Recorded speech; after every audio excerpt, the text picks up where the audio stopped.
Letras pelo mundo! Letras pelo mundo!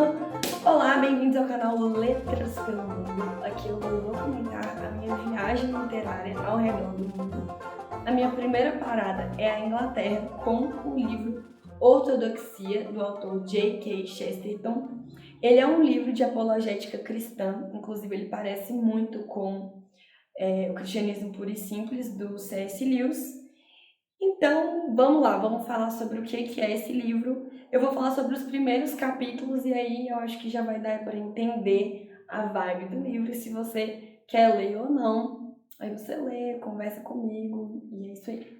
Então vamos lá, ele começa, inclusive tá aqui na capa, eu tô tentando segurar as citações, mas acho que não vai dar. Tentei criar uma heresia só minha e quando lhe dei o último acabamento descobri que era a ortodoxia. Ele vai falar que ele tinha muita vontade de escrever um romance sobre um navegador inglês que saiu para, descobrir um novo mundo e ele acabou se deparando com a Inglaterra. E aí ele fala o seguinte: o que poderia ser mais prazeroso do que provar em poucos minutos todos os fascinantes terrores de ir para o exterior, combinados com toda a confortável segurança de voltar novamente para casa. Ele traz essa metáfora e ele fala que ele se identifica, com esse personagem que ele quase criou, desse navegador.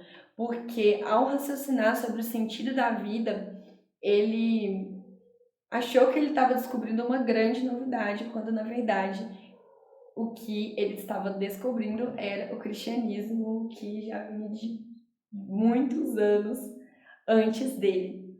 E que isso traz um sentimento muito legal, porque a mistura, do novo com o velho, de algo empolgante e apaixonante com algo reconfortante e que te faz te sentir em casa. Então, ele fala que foi esse o sentimento que ele teve quando ele descobriu a fé cristã, quando saiu de um agnosticismo para a fé cristã mesmo. E aí, dentro desse raciocínio, pensando sobre isso, sobre raciocinar sobre o sentido da vida, ele vai falar de dois caminhos possíveis. Um que é o caminho do maníaco, do determinista, materialista, louco, e o outro que é o caminho saudável, que ele diz que ser agnóstico é um caminho saudável, mas ser materialista já não tanto, ser lógico demais já não tanto. Porque essa pessoa, ela geralmente tenta colocar o cosmos, o infinito, dentro da cabeça finita dela e, portanto, raciocinar, a mente dela se estilhaça.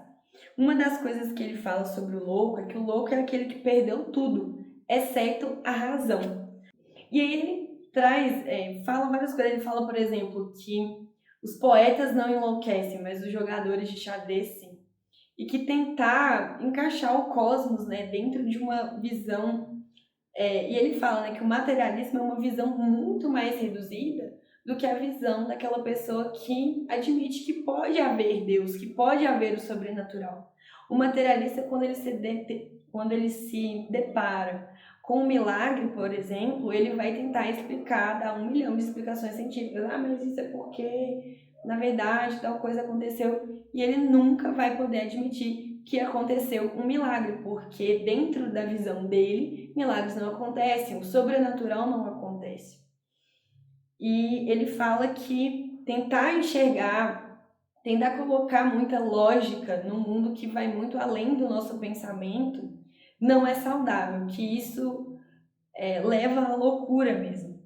E ele fala que alguns pensadores, mesmo não admitindo a existência de Deus ou a possibilidade de Deus, tentaram preservar a sanidade das pessoas por um outro viés, que é o da vontade. Aí eu vou ler a citação só para ficar mais claro.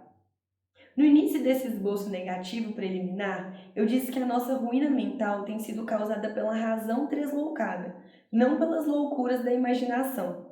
Nenhum homem enlouquece por criar uma estátua de 1 quilômetro de altura, mas alguém pode enlouquecer ao calcular os centímetros quadrados dessa estátua. Ora, há uma escola de pensadores que percebeu esse fato e agarrou, vendo nele um jeito de renovar a saúde pagã do mundo. Eles perceberam que a razão destrói, mas a vontade, dizem eles, é criadora. A autoridade suprema, dizem eles, está na vontade e não na razão.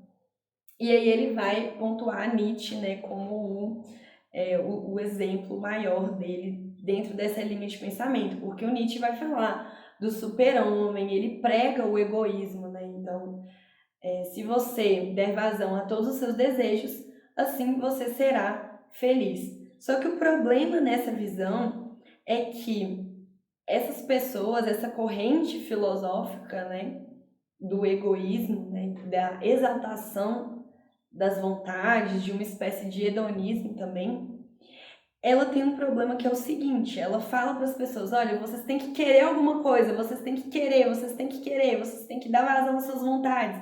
O que vocês querem? Aí a sociedade, o povão, vai lá e fala, a gente quer moralidade comum, a gente quer Deus. Aí essa corrente filosófica vai lá, não, aí não, Deus está morto, você pode querer qualquer coisa, menos Deus. Aí você fica, uai, como é que é? E aí ele até começa a fazer um raciocínio sobre como que ele desconfia muito da classe intelectual da qual ele faz parte e como que ele tem um apreço pelo povão, pelos contos de fada, pelas lendas, e como que ele vê uma beleza nisso, né?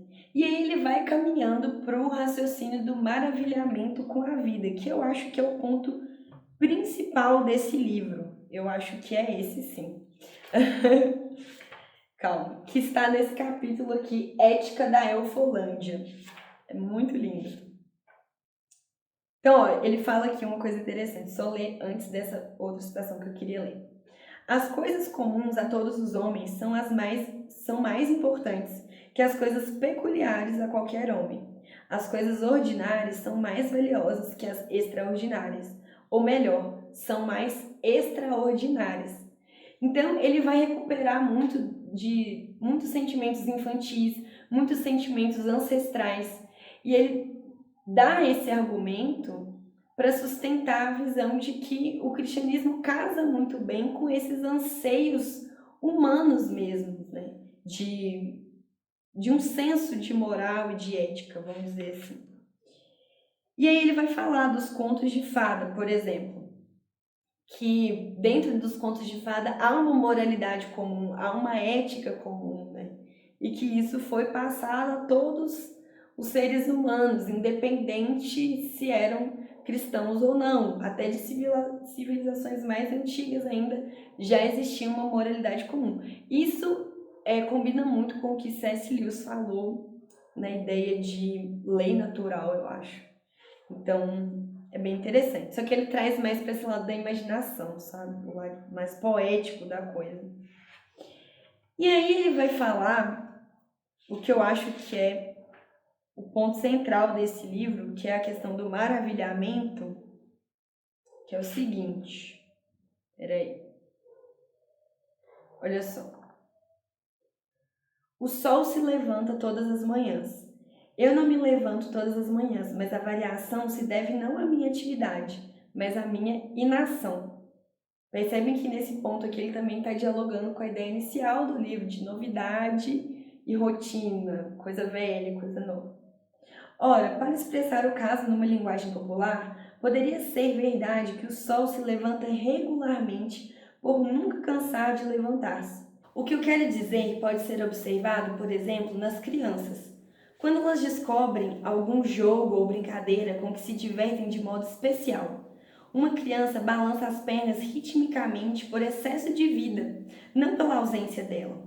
Pelo fato de as crianças terem uma vitalidade abundante, elas são espiritualmente impetuosas e livres. Por isso, querem coisas repetidas, inalteradas. Elas sempre dizem, vamos de novo, e o adulto faz de novo até quase morrer de cansaço. Pois os adultos não são fortes o suficientes para exultar na monotonia. Mas talvez Deus seja forte o suficiente para exultar na monotonia. É possível que Deus todas as manhãs diga ao sol, vamos de novo! E todas as noites à lua, vamos de novo! Talvez não seja uma necessidade automática que torna todas as margaridas iguais. Pode ser que Deus crie todas as margaridas separadamente, mas nunca se canse de criá-las. Pode ser que ele tenha um eterno apetite de criança, pois nós pecamos e ficamos velhos, e o nosso pai é mais jovem do que nós. É muito lindo mesmo. Então, isso dialoga muito com o início do livro, né, do velho e do novo, e de como que o cristianismo responde a esses anseios da alma, esses anseios infantis de olhar para o mundo e estar maravilhado, estar encantado, sabe? E estar apaixonado mesmo. A sua cosmovisão vai mudar o modo como que você age no mundo, né? E ele fala que só dentro de uma cosmovisão fixa, inalterada e encantada, e que tem uma certa dose de maravilhamento e mistério, que só dentro dessa cosmovisão é possível realmente revolucionar o mundo e agir apaixonadamente dentro dele, né? Então é muito interessante, o raciocínio continua ainda por mais... São 9 capítulos no total.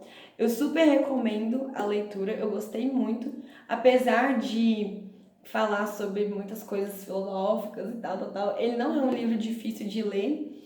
Ele é bem assim do nível assim do C.S. Lewis. Então, se você já leu O Cristianismo Puro e Simples, pode ter certeza que você vai gostar. E se você não tem muito costume com esse tipo de livro, é só ir lendo um pouquinho mais devagar, sem se preocupar muito em conhecer todas as pessoas, porque ele cita muita gente, olha, que eu não tenho nem ideia de quem que seja, do que ele tá falando. Mas eu só continuo lendo e às vezes até pela repetição você vai sacando quem faz parte de qual time, né? Então, qual pensador determinista, qual que já é mais agnóstico, não sei o quê. Então, quando ele cita pessoas, às vezes você pode ficar um pouco assim, ai, o que está acontecendo? Mas é só continuar que vai dar certo. Então, eu recomendo super a leitura. Essa foi a minha primeira parada na Inglaterra com o J.K. Chesterton. Foi o meu primeiro livro dele. Espero ler mais, porque achei bem gostoso. E é isso. Até o próximo vídeo. Tchau!